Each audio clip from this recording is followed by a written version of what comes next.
Let's talk about fake news reports. Since the Trump campaign began, a bevy of fake news has been popping up all over the web. Things like this. You should be seeing coming up on your screen right now a link for the Independent Sentinel, TMZ, and or Facebook Conservative Country. There are a plethora of them running around the web. The reason these are a problem is that the writers of such stories know that the normal everyday person will not do research to prove if they are fake or not. But if you do, Snopes and a lot of fact-checking sites have repeatedly debunked or proving that their stories are fake. Now, you'll find that most of the fake stories are slanted so that the left is looking seriously like the bad guys. Why? Why would they do this? Well, first, let me lay out the proof they are lying. The first story about the woman attacked in the car. That is the Facebook post of people doing the research to attempt to discover that this is real or not. You will notice in the video, it's recorded off of their TV set, not the actual news footage. What the reports read is not actually what is being reported in the footage. Plus, the news channel, KGW, doesn't have the report or the footage in any of their archives. It just doesn't exist. Then there's the TMZ report, and I know a lot of you have seen this one.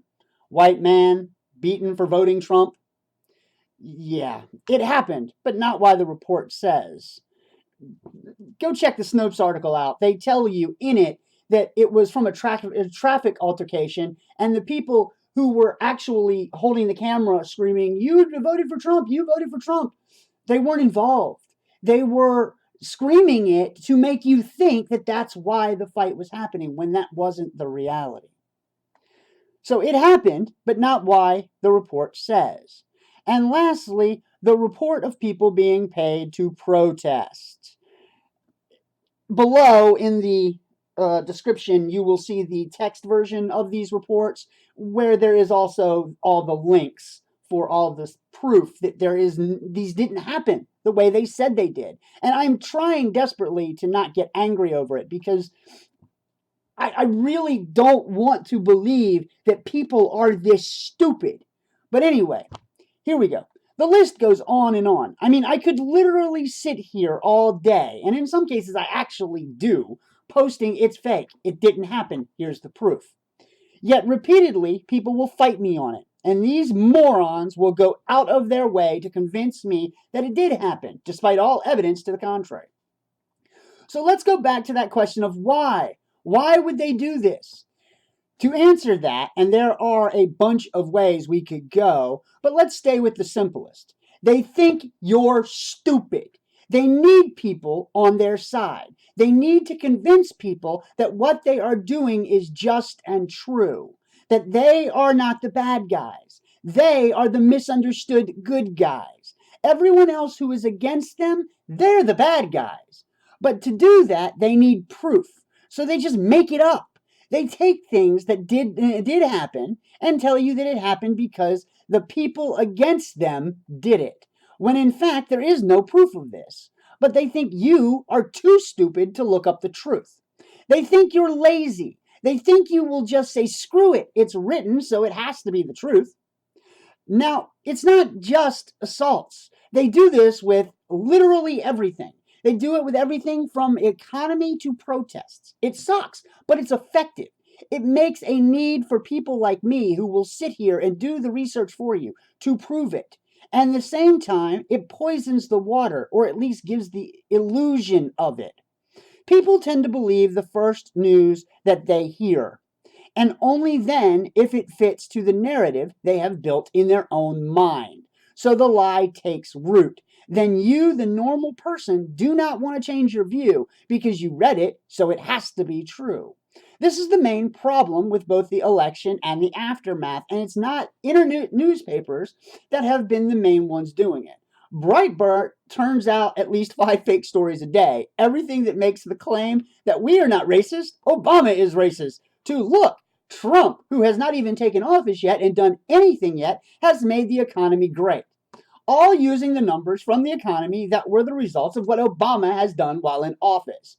You can see this because go back and look at a couple of their Obama is bad for the economy reports.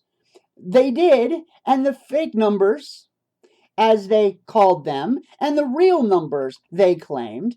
And then look at the reports of the numbers now with Donald Trump, who hasn't done anything because he hasn't been in office yet. And they're almost identical to the fake numbers of the old reports. We know, we did it. Fox News. And no, while you listen to this, I did not say Fox with an accent. I actually said Fox News, as in fake. Okay, has been quoted as being the most lie-driven news reports in the United States. Those that watch them tested as being the most uninformed news watchers in the U.S. They do this because it's about ratings and not reality. So they are tapping into that part of you that has to believe that there is something wrong in your life when there's not. They need you to step away from your self-responsibility and believe it's not your fault that your insurance costs are too high. I mean, it's Obama's fault because he controls that you didn't apply for the things that would make it cheaper. It's not the insurance companies raising prices and gouging you for no reason because the conservatives cut parts of the law that would have stopped them from doing it to you. It's Obama's fault because he did it in the first place. They can say and do all this because they think you are stupid. They think you won't do any research for yourself. They need you to be stupid. They need you to ignore reality because when you put facts beside the lies, you find out that their goals and your goals do not align. When you do the research, you find out that the world is not ending because of Obamacare or because of people protesting what they see as an unfair election based on lies and racism. The world is having problems because the people who stole your wallet need you to believe that someone else did it so that they can get away with their crimes. Make no mistake, they are crimes. They need these things because it's not about benefiting you, it's about benefiting them. It's not about making you have a happy life. It's about you helping them to divide and control you so that you help them get rich and powerful.